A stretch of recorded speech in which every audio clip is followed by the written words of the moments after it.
20h sur la télévision Futur Média. Bonsoir à toutes et à tous. Bienvenue à cette principale édition. Les titres, c'est tout de suite. Augmentation du prix de l'huile sur le marché, une hausse due à la cherté de la denrée sur le marché mondial. Mais pour l'opérateur économique Moustapha Tall, la libéralisation à outrance de notre économie est la cause principale des spéculations sur les prix des denrées de première nécessité. Pendant ce temps, le patron de l'agriculture, lui, plaide pour la consommation du riz local. Selon Papa Abdoulaye Seck, le riz importé est victime d'une mauvaise conservation qui peut nuire à la santé des populations. Le 7 avril prochain, le noir de Y'en a marre fera face au blanc de la Cogère. Thérèse Faye Diouf annonce une contre-manifestation pour vanter les réalisations du président Macky Sall. Le président Macky Sall qui aura en face de lui l'avocate maître Aïssata Tall Sall aux prochaines élections présidentielles. Osons l'avenir, c'est le nom de son mouvement politique. Une candidature qui fera du bien à notre démocratie selon le politologue Yoro Dia que vous entendrez dans ce journal. L'AIBD sera réceptionnée au mois d'avril et son exploitation devrait démarrer avant la fin de l'année. Confirmation du ministre du Tourisme et des Transports aériens lors des journées dédiées au transport aérien, des journées qui ont démarré ce matin. La célébration du 4 avril, placée sous le thème de la protection de l'environnement, l'armée se dit disposée à lutter pour la préservation des ressources naturelles et côté défilé, la rédaction s'est intéressée aux majorettes. Aïcha Elisabeth Sarr va diriger cette année la chorégraphie des majorettes du lycée Kennedy. Elle nous parle de cette responsabilité qu'elle considère comme un défi à relever. L'invité du 20h, il s'agit de Pape Marita Oudja, président du African Leadership Group. Il est interviewé par Antoine Diouf, une interview à suivre comme d'habitude tout de suite après cette édition. Voilà pour les titres, le développement à présent.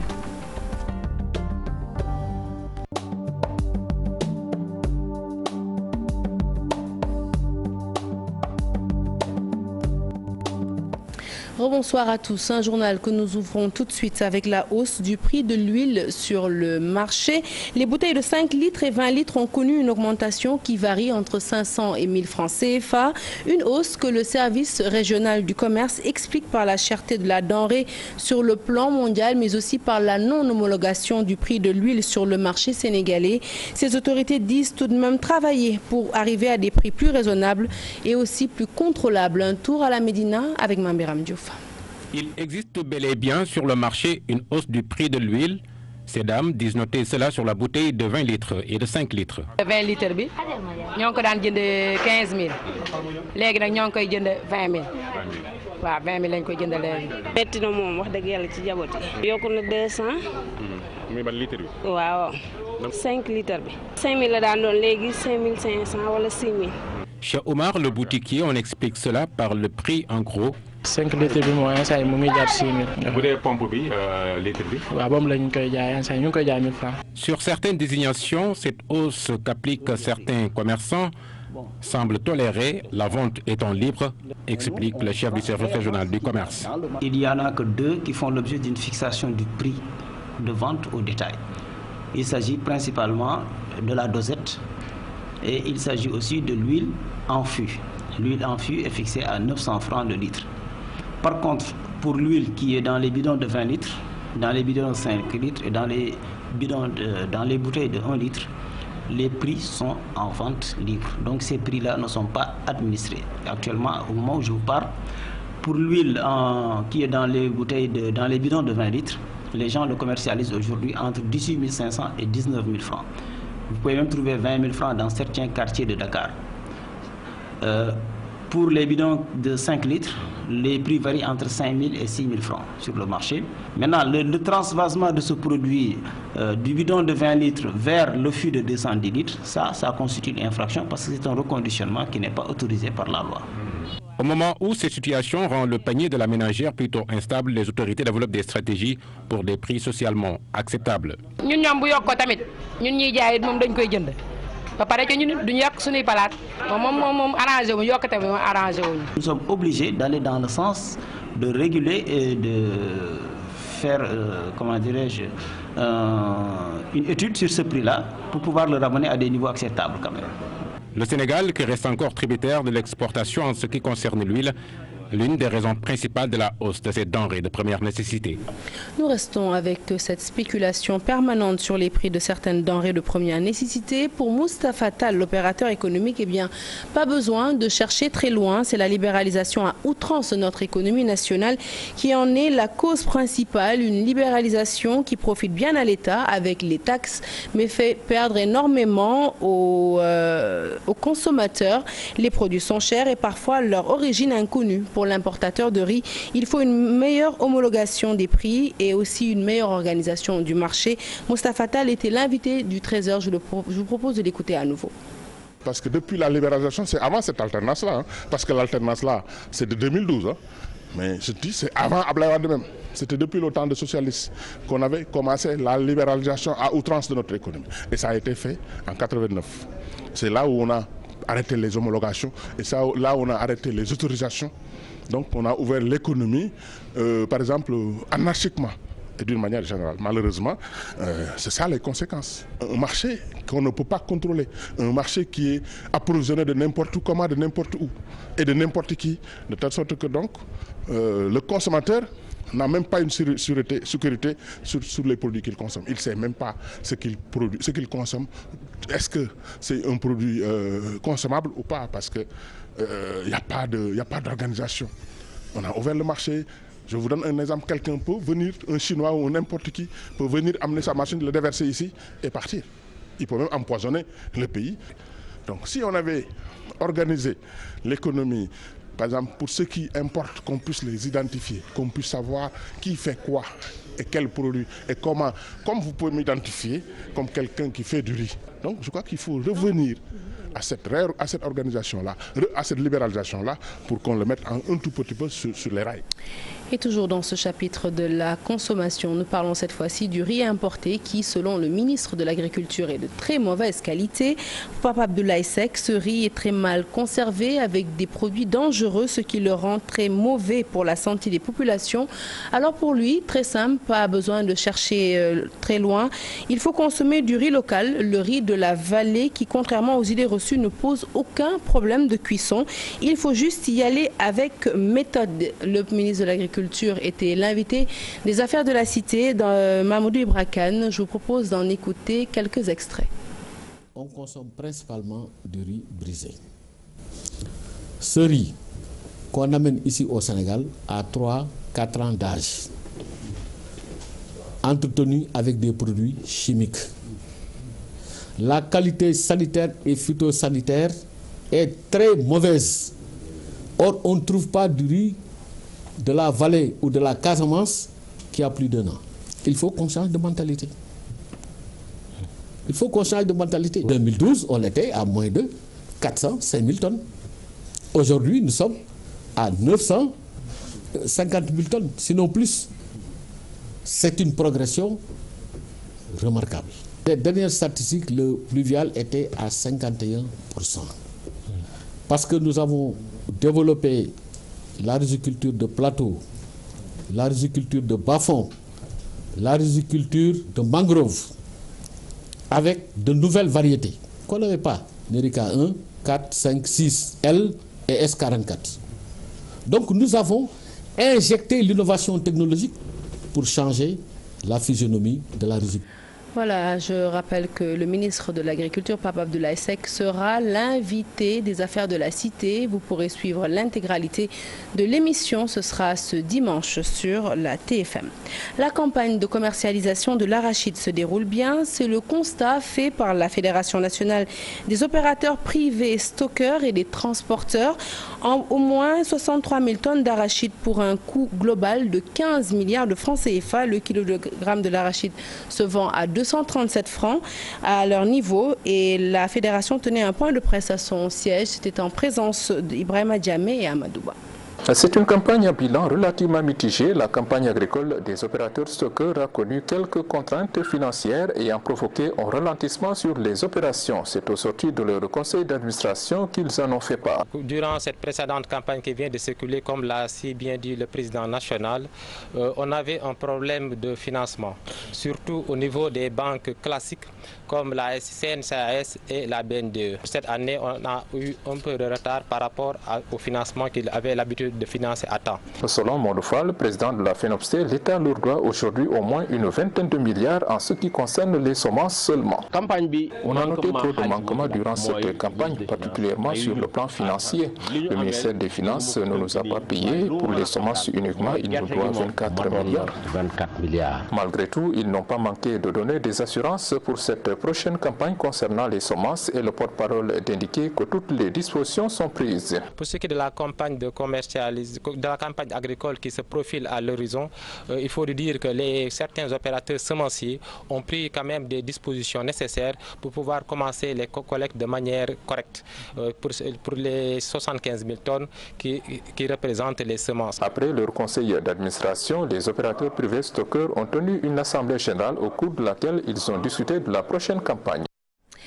Allez, nous abordons la page politique de cette édition avec cette date du 7 avril 2017 qui risque d'être âprement disputée après la sortie du groupe Y en a marre qui convoque un méga rassemblement avec 1 million de Sénégalais tous en noir et dans la rue pour dénoncer ce qu'ils considèrent comme les travers du régime de Macky Sall. Eh bien, la COJER contre-attaque. Thérèse Faye Diouf et ses camarades comptent organiser une contre-manifestation et habiller tous les manifestants en blanc pour vanter, disent-ils, les réalisations du chef de l'État. Thérèse Faye de la COJER s'en explique au micro de Ibou Diouf et Mardia. Si Y en a marre est prêt à déstabiliser ce pays de façon irresponsable, la jeunesse républicaine et la jeunesse du Sénégal est prête à rendre ou à défendre contre voies et marées cette forfaiture, cette manière irresponsable de mener un soi-disant combat. Ici, je ne vois pas les enjeux de combat. Le rassemblement d'1 million de personnes prévu par Y en a marre est une affabulation, une imposture qui ne va pas, comme à l'accoutumée, accoucher que d'une petite souris. Y en a marre, je l'ai dit, vous serez en noir, nous serons en blanc, le blanc de l'Immaculée. Vous incarnerez les ténèbres, nous la lumière qui rime avec l'émergence de ce pays, incarnée par le président de la République Macky Sall. La COJER fera face à toute tentative éhontée de sabordage de la marche inéluctable de notre pays vers l'émergence.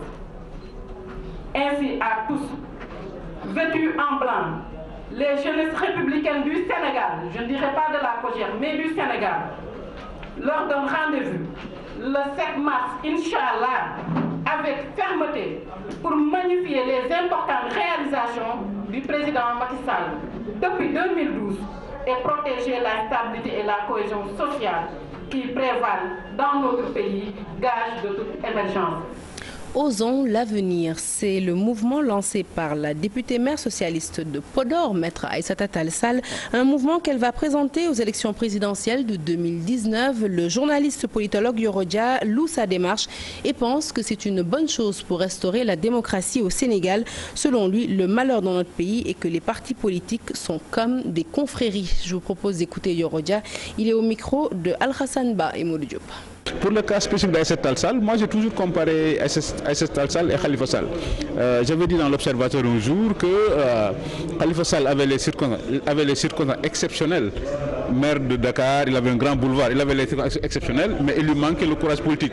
Par contre, Aïssata Tall a le courage politique, mais elle lui manque les circonstances. Et comme c'est ce qu'on est en train de voir, elle lui manque les circonstances, mais elle est en train de créer elle-même les propres circonstances en allant à la présidentielle.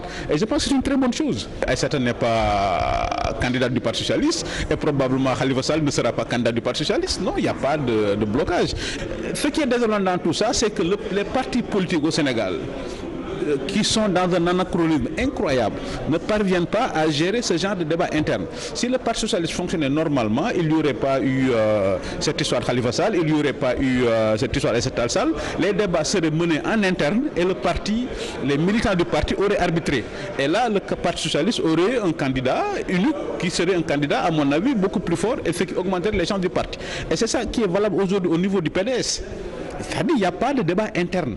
Les partis politiques au Sénégal fonctionnent comme des confréries. Et il y a une différence fondamentale. Dans une confrérie, chaque fois que le calife dit quelque chose, ça devient une sorte de fatwa, personne ne le conteste. Les partis politiques au Sénégal fonctionnent comme des confréries. Quand quelqu'un crée un parti, il pense que le parti est son bien personnel.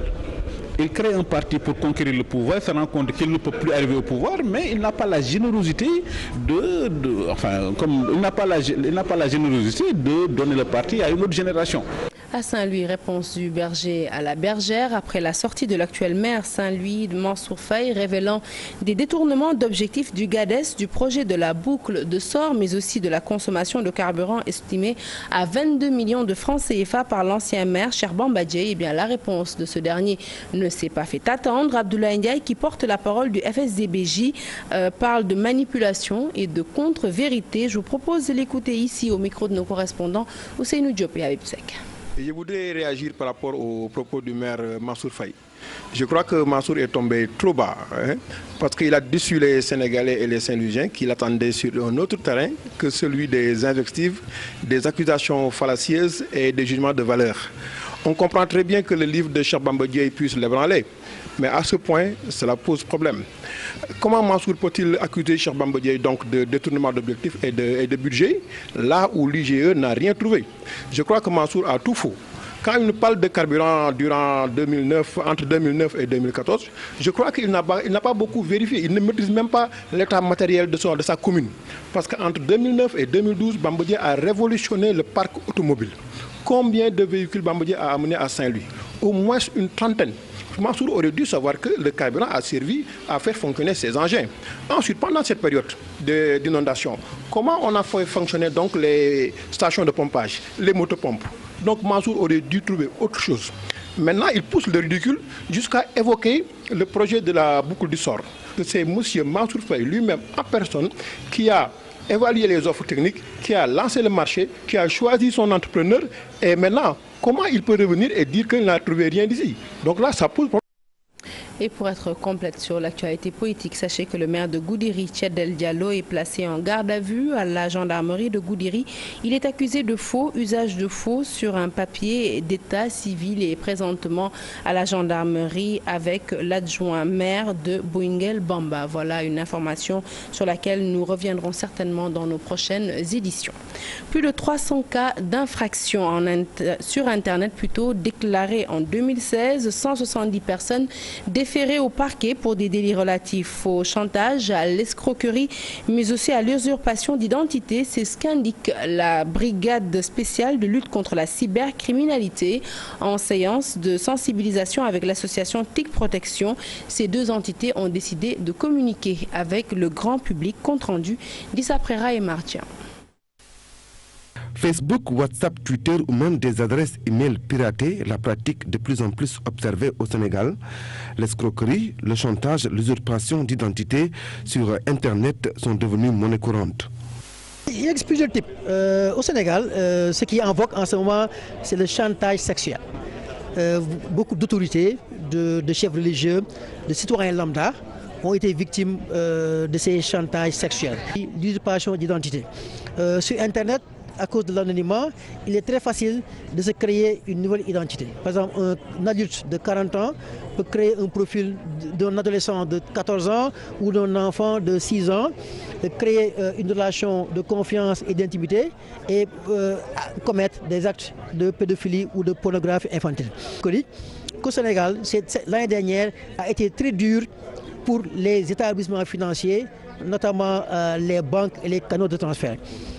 Ils ont perdu des centaines, voire des milliards. Conscient du danger, la police se déploie pour traquer ces malfaiteurs de la toile. Rien qu'en 2016, 313 cas d'infraction sont signalés à la brigade spéciale de lutte contre la cybercriminalité. 170 personnes déférées pour divers délits tels que l'escroquerie, le chantage. Sur Internet, par exemple, pour l'année passée, on avait eu 313 infractions. 313 infractions signalées. Maintenant, il y a des infractions qui sont signalées et il y a d'autres aussi qui continuent à payer en cachette. Mais vraiment, nous invitons les populations qui sont victimes de chantage de se rapprocher de nos services pour qu'on puisse prendre en charge. En plus de la répression, la police s'appuie sur la sensibilisation du grand public. de l'avis aussi des participants, savoir mieux se protéger contre les menaces présentes sur Internet et gage de sécurité. Votée puis entrée en vigueur en janvier 2016, la loi sur l'interdiction de la production et la vente de sacs en plastique n'est pas strictement appliquée dans certaines localités. C'est le cas à Rufisque où ces sachets en plastique inondent le marché et plusieurs artères de la capitale. Ousseynou Thiam et Bira Diagne posent le constat. Malgré l'entrée en vigueur de la loi interdisant la production, la vente et même l'utilisation des sacs et sachets en plastique, à Rufisque, l'application de cette loi pose problème. Au marché, chez les vendeurs et même dans les canaux, c'est le retour de manière abondante de ces sachets. Un véritable pincement au cœur chez les acteurs qui luttent pour la sauvegarde de l'environnement. On pensait que 2016 vraiment sera la bonne pour l'interdiction de ces sachets plastiques. Donc la loi a été votée et on s'est rendu compte qu'après plusieurs mois d'application, les déchets sont en train de revenir. Il faut une police de contrôle.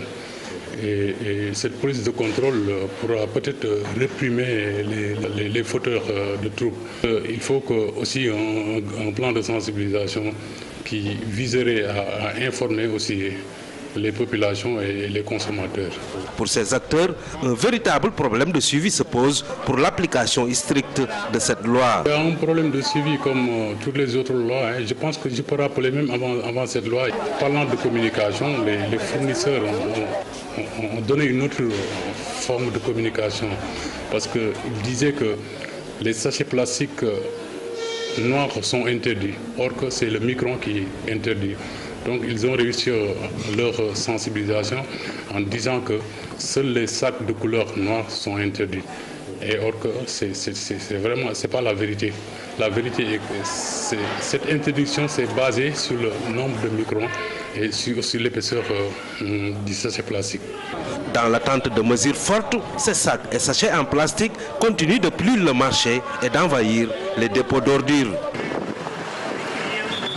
Parlons éducation à présent avec la 4e revue annuelle du paquet. Les participants cherchent à trouver la solution au déficit de qualité dans les enseignements, une qualité qui pourrait être atteinte grâce aux technologies nouvelles dans l'enseignement. Aminata Mbaresso, Tcherno Laurent Mendy, compte rendu. 4e revue annuelle du paquet, la qualité dans les enseignements, une question revenue dans les débats. Malgré les fonds investis dans le système éducatif sénégalais, les résultats tardent encore. La qualité de l'éducation, étant donné les acquis des étudiants, reste assez faible. La problématique liée toujours à l'efficacité du système reste posée. Nous avons un système qui investit beaucoup de ressources, mais qui fait très peu de résultats. L'adaptation des enseignements aux technologies, entre autres propositions émises pour renverser la tendance. Quand nous parlons de la qualité, pour nous, le premier élément, c'est déjà nous accorder sur ce qu'est la qualité. Tout le monde parle de qualité. Est-ce que la qualité, ça veut dire seulement la réussite aux examens des enfants? Est-ce que la qualité, ça veut dire la construction d'un Sénégalais qui soit capable de pouvoir, en tout cas, partager et transférer tous ces apprentissages? Qu'est-ce que la qualité? Donc, c'est déterminant de qualité. Et donc, pour nous, c'est un élément qui est essentiel. Maintenant, il y a beaucoup de possibilités qui offrent la technologie moderne et que les systèmes peuvent utiliser les enseignants en tant que facilitateurs de transfert de ces connaissances et de ces approches-là. Et ça, c'est le type d'innovation dont on a besoin. Pour essayer de continuer ce dialogue à travers le revue, quand vous constatez que dans cette revue, il y a les catégories d'acteurs qui sont là, les familles d'acteurs, à savoir les ONG, la société civile, les parents d'élèves, les syndicats, on va réfléchir pour essayer de trouver un consensus pour que l'école sénégalaise puisse retrouver son liste d'antan. Les défis sont encore énormes. Pour les bailleurs et autres acteurs de l'école, une décentralisation dans la gestion est également nécessaire pour des solutions adaptées à un système éducatif de qualité. La réception de l'aéroport international Blaise Diagne est prévue au mois d'avril et l'exploitation avant la fin de l'année. Parole du ministre du Tourisme et des Transports aériens. Pour ce qui est d'Air Sénégal International, eh bien, sachez que la compagnie sera lancée avant le démarrage de l'exploitation. Les journées du transport aérien ont démarré et la cérémonie d'ouverture s'est tenue ce matin en présence de Al-Hassan Ba et Maudou Diop. présentation du programme phare de relance du hub aérien sous-régional de Dakar, un projet qui va permettre de renforcer la position du pays de la Teranga. 2017, année d'envol pour le transport aérien au Sénégal avec la livraison de l'aéroport de dernière génération AIBD. Après plusieurs mois de blocage, les travaux de construction du nouvel aéroport international Blaise Diagne ont repris avec un rythme soutenu, sans aucun impact sur son coût. La réception de l'ouvrage est ainsi attendue à la fin du mois d'avril et le démarrage de son exploitation avant la fin de l'année. Air Sénégal SA devrait prendre son envol avec l'ouverture de cet aéroport. Le Sénégal veut faire de la compagnie leader dans la sous-région. L'exploitation de la compagnie aérienne Air Sénégal devrait également être lancée avant cette échéance. Notre ambition étant d'assurer le vol inaugural d'AIBD avec un avion propre de la compagnie nationale. 5 aérodromes seront réalisés dans 5 régions. Objectif, un désenclavement. La première phase des travaux de réhabilitation et de mise aux normes des aéroports régionaux sera également lancée au cours de cette année. Cette phase porte sur les aéroports de Saint-Louis, Ziguinchor, Matam, Tambacounda et Kédougou. Bien entendu, toute cette politique de développement des infrastructures est sous-tendue par une réglementation adéquate, avec l'adoption en 2015 du nouveau code de l'aviation civile et en 2016 de ses règlements aéronautiques. Les journées du transport aérien vont se tenir durant 3 jours. Elles ont démarré avec les professionnels de l'aéronautique. Avec la protection de l'environnement au centre des festivités marquant le 57e anniversaire de l'indépendance du Sénégal, l'armée se dit disposée à protéger les plateformes gazières et pétrolières, à lutter contre la coupe abusive de bois dans le sud du pays, mais aussi contre l'érosion côtière. Une annonce du colonel Abdoul Ndiaye de la DIRPA qui a révélé à la presse les innovations majeures du défilé de cette année qui va mobiliser 3824 militaires et paramilitaires et 1822 civils. Chérif Dia, Tierno Laurent Mendy. Un défilé pas comme les autres. Pour la célébration du 57e anniversaire de l'indépendance du Sénégal, l'armée nationale sort les gros moyens. Humains d'abord, avec quelques 5646 militaires, paramilitaires et civils qui vont défiler.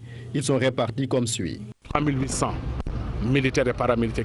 Entre 1882 civils également qui vont défiler. 11 aéronefs pour le défilé aérien, des centaines d'engins mobilisés pour le défilé motorisé, sans compter la revue navale filmée. L'armée nationale compte montrer à la face du monde sa force avec ses nouveaux équipements ultramodernes. Et des moyens matériels terrestres, aériens assez importants qui vont être déployés. Il y aura également la police, la brigade d'intervention polyvalente qui va défiler. Tout ça, ce sont des innovations. L'écologie sera au centre des festivités marquant le 57e anniversaire de l'indépendance du Sénégal, comme l'atteste le thème. Rôle des forces de défense et de sécurité pour la protection de l'environnement. La coupe abusive du bois dans les régions de Tambacounda, Kolda, Sédhiou et Ziguinchor avait pris une tournure inquiétante. Et le président de la République avait demandé à l'armée de lutter contre ce fléau, puisque les auteurs venaient d'un pays voisin. Par rapport maintenant au risque dans l'exploitation du pétrole et du gaz, l'armée va renforcer les moyens pour sécuriser les plateformes.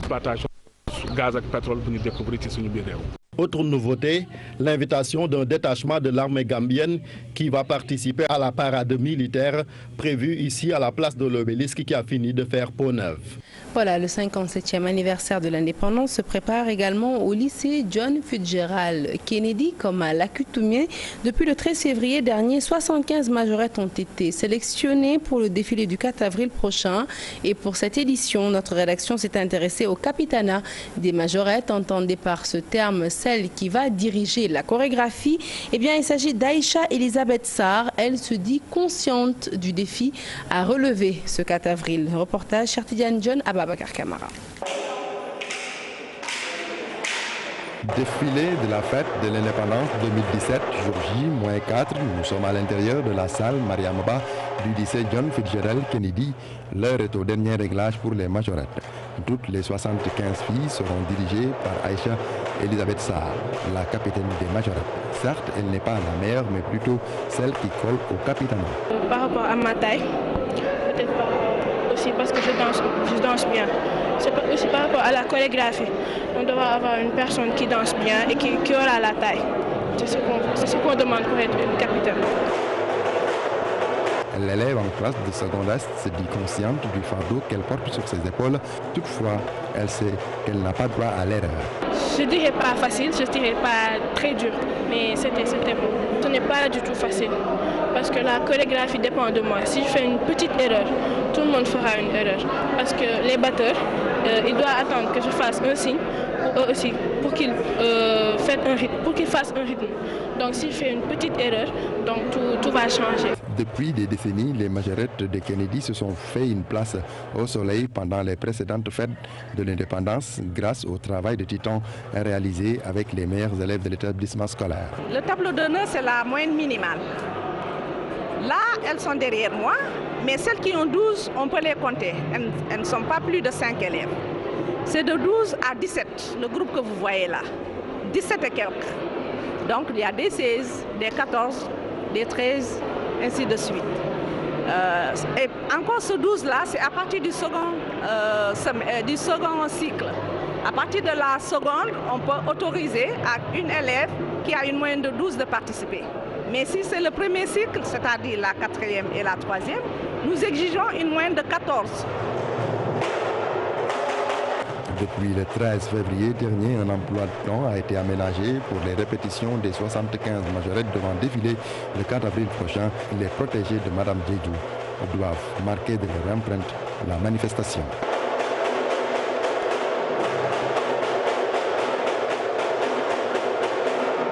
De Dakar à Chériflo, dans le département de Tivaouane, ça risque de chauffer le 3 avril prochain. Le maire de la localité, Ousmane Sarr, estime que personne ne peut s'opposer à l'opération de lotissement après la sortie des habitants des 6 villages de Chériflo, accusant ce dernier de vouloir procéder justement à des lotissements de leurs champs et sans leur accord au préalable. Le maire a organisé à Ndiassane un rassemblement pour apporter la réplique. C'était en présence de Charanta Diop et Saïla Dia. Les habitants des 6 villages de la commune de Chériflo ont récemment fait une sortie contre le maire de la commune qu'ils accusent de vouloir procéder à tout prix à des lotissements. Entouré du conseil municipal et des populations de Ndiassane sur le site en question, ce dernier a apporté la réplique. Hier, quand on a entendu vraiment des déclarations de la part de certains habitants en vue des lotissements qui auront lieu le 3 avril, on a jugé nécessaire de venir aussi éclairer la lanterne. Monsieur Ousmane Sarr qui est là présent, le maire de la commune de Chériflo, tout le monde sait que s'il s'agissait vraiment de morceler des terrains ou bien de chercher des parcelles, il en a à gogo. Ça, tout le monde peut vraiment prendre témoin par rapport à ça. Le maire a eu à passer vraiment les papiers là. Il ne s'est pas réveillé un jour simplement pour dire que je vais morceler. De l'autorité administrative, de l'autorité maraboutique du khalife général de Ndiassane et de son fils aîné, ça je vous le dis. Vous avez vu que toute la population de Ndiassane est là derrière le maire Ousmane Sarr. Et maintenant, je ne voudrais pas que les gens soient vraiment divertis par un groupe vraiment omnibulé par des intérêts crypto-personnels. Le maire de Chériflo réitère son engagement à aller jusqu'au bout de sa logique. Pour lui, personne ne peut s'opposer à l'opération qui aura bel et bien lieu le 3 avril prochain. C'est un maire universel. Il n'est pas là pour un village, mais il est là pour la communauté. Et l'intérêt de la communauté, c'est le morcellement du 3 avril. Et toute la communauté de Ndiassane est derrière lui. Nous n'allons pas être là à se battre avec eux. Le Sénégal, c'est un pays de droit. Et qui transgresse à la loi trouvera sur son chemin la loi. Les populations qui ne sont pas en règle avec la loi, ils seront là en face de la loi le 3. Et personne, je dis, à part le bon Dieu, ne pourra nous interdire à faire ce morcellement-là. Ça, je vous le dis. Selon certains observateurs avisés, si l'on n'y prend garde, ça risque de chauffer. Dakar abrite à partir de ce vendredi un tournoi international de football qui va regrouper le champion du Sénégal, du Libéria, du Ghana, mais aussi de la Côte d'Ivoire. Le vainqueur va empocher 12 millions de francs CFA. Les explications de Maître Augustin Senghor, président de la Zona, au micro de Chartidiane Diao, Younous Diatta. En ce qui concerne la compétition elle-même, donc elle commencera demain, vendredi, avec une double opposition. Les deux équipes de la zone ouest A vont se rencontrer en deuxième heure, c'est-à-dire l'Union sportive goréenne et l'équipe libérienne. 2 jours après, le dimanche, nous aurons les matchs de troisième place et les matchs et la grande finale. Et ce qui est intéressant dans la programmation, c'est qu'on s'est arrangé pour que la finale puisse forcément opposer les deux zones. Et le champion pourra se considérer en quelque sorte symboliquement comme le champion de la région ouest des clubs. Donc je pense que c'est ces aspects-là qu'il faut retenir. Je dirais simplement aussi que sur le plan de la motivation, les partenaires ont tenu à prévoir une prime pour toutes les équipes qui vont participer. Donc, pour le vainqueur du tournoi, il recevra donc 20 000 $. Fin de ce journal, merci de l'avoir suivi. Prochain rendez-vous de l'information de tout en images à 0h. L'info qui se poursuit sur votre site www.igfm.sn. Tout de suite, la suite, c'est avec Bouba dans Permanence. Bonsoir Bouba. Bonsoir Sarah et merci pour le journal. Le point final, c'est l'invité qui arrive dans un instant, juste après le jingle.